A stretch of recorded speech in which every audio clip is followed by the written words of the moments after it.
Bank Nifty வந்து பார்த்திங்கன்னா daily low வந்துக்கிட்டே தாங்க இருக்குது. ஆனால் அந்த லோவோட ரேஞ்ச் வந்து பார்த்திங்கன்னா குறைஞ்சிக்கிட்டே வருதுங்க. இப்போ ஒரு 4 நாளாகவே அந்த லோவோட ரேஞ்ச் வந்து குறைஞ்சிக்கிட்டே வருது. இப்போ வந்து பார்த்திங்கன்னா லோயர் சைடில் வந்து பார்த்திங்கன்னா விக்கு அதிகமாகுதுங்க. ஸோ அப்படிங்கிறப்ப வந்து பார்த்திங்கன்னா மார்க்கெட் வந்து மேபி கொஞ்சம் லைட்டாக கரெக்ஷனுக்காக கொஞ்சம் மேலே போடலான்னு நினைக்கிறேன். ஏன்னா இன்றைக்கி கூட வந்து பார்த்திங்கன்னா இன்ட்ராடே லோலேருந்து நல்லா ரெக்கவரி ஆகிருக்குங்க. 48,850 வரைக்கும் வந்திருக்கு. சாரி 45,840 45,840 வரைக்கும் வந்திருக்கு. திரும்ப அப்படியே நல்ல ஒரு ரெக்கவரி தாங்க ஆயிருக்கு. ஸோ அப்படிங்கிறப்ப மார்க்கெட்டில் கொஞ்சம் ஒரு கரெக்ஷன் எதிர்பார்க்கலாங்க. லைட்டாக கொஞ்சம் அப் சைடு வரக்கு வாய்ப்புகள் இருக்குது. ஸோ நம்ம வந்து வேடிக்கை பார்க்குறது தாங்க நல்லது. ஸோ கொஞ்சம் மேலே வந்துட்டு வந்து பார்த்திங்கன்னா கீழே விழுந்தால் என்ட்ரி ஆகிக்கலாம். இல்லையா வந்து பார்த்திங்கன்னா பொறுமையாக வெயிட் பண்ணிங்க. கீழே வந்துட்டு லைட்டாக திரும்பிச்சுன்னா அந்த மாதிரி என்ட்ரி ஆகிக்கலாம்.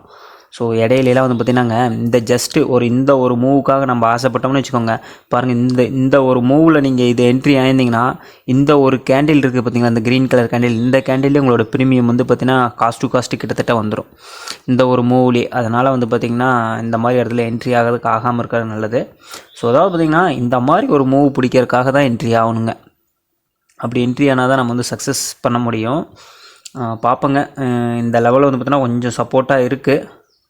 850ங்கிறது 45,850 பார்ப்போம். இன்னும் திரும்ப வந்து பார்த்தீங்கன்னா இந்த லெவலில் வந்து ஏதாச்சும் இது பையிங் கொடுக்குறான்னு என்னென்னு பார்ப்போங்க பேங்க் நிஃப்டியை பொறுத்த வரைக்கும். ஆனால் கூடிய சீக்கிரத்தில் ஒரு கரெக்ஷன் வருங்க. அப் சைடில் வர்றதுக்கு வாய்ப்புகள் இருக்குங்க லைட்டாக. இந்த லெவல் வந்து பார்த்திங்கன்னா ஒரு சேலஞ்சிங்கான ரெசிஸ்டன்ஸாக இருக்கும். இது 47,200ங்கிறது.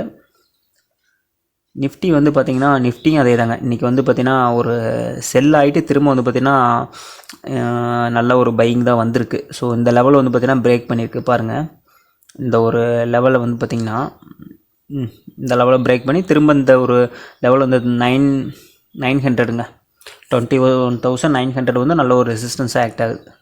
அந்த ப்ரீவியஸாக சப்போர்ட்டாக வந்துச்சு பார்த்திங்களா இந்த இது 910ங்கிறது. ஸோ அது வந்து பார்த்திங்கன்னா 920 வரைக்கும் 930 வரைக்கும் விட்டுட்டு ஸோ திரும்ப அது ஒரு ரெசிஸ்டன்ஸாக ஆக்ட் ஆகுது.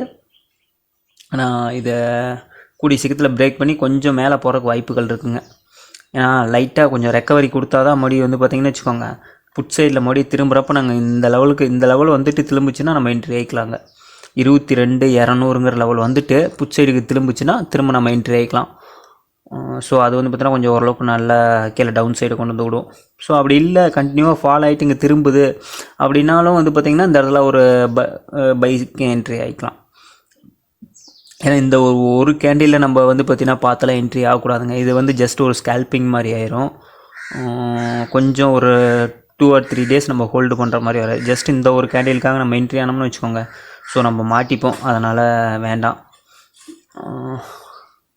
இன்றைக்கி வந்து பார்த்திங்கன்னா ரிலையன்ஸ் அப்படியே இந்த ரேஞ்சுக்குள்ளே தாங்க ரிலையன்ஸ் இருக்குது. ஸோ இந்த ரெசிஸ்டன்ஸ் எடுத்துக்கிட்டு இருக்குது.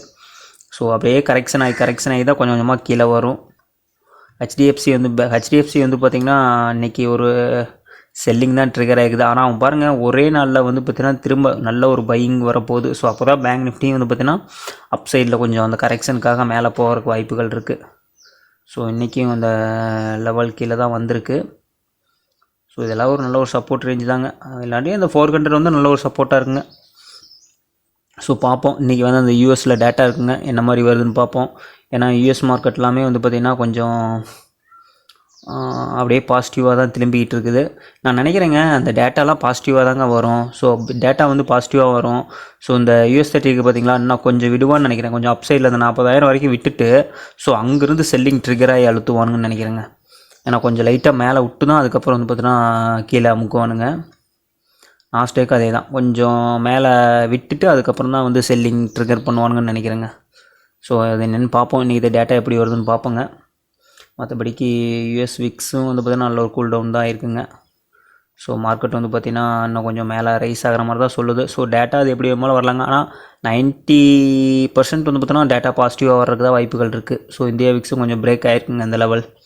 ஸோ இனி வந்து பார்த்திங்கன்னா அது 12 ரூபாய்க்கு கிட்டத்தட்ட வருவான்னு நினைக்கிறேன். ஸோ பார்ப்போங்க. நைட்டு 11:30 மணிக்கு அந்த டேட்டா இருக்குது இன்றைக்கி. ஸோ அது எப்படி வருதுன்னு பார்த்துக்கிட்டுங்க, அதுக்கு தகுந்த மாதிரி தான் வந்து பார்த்திங்கன்னா நம்ம இது பண்ணணும். ஸோ அது வரைக்கும் நம்ம அமைதியாக வாட்ச் பண்ணிக்கிட்டு இருக்கிறது நல்லதுங்க. இந்த வீடியோ உங்களுக்கு யூஸ்ஃபுல்லாக இருந்துச்சுன்னா மறக்காமல் லைக் பண்ணுங்கள், கமெண்ட் பண்ணுங்கள், சேனலை சப்ஸ்கிரைப் பண்ணுங்கள்.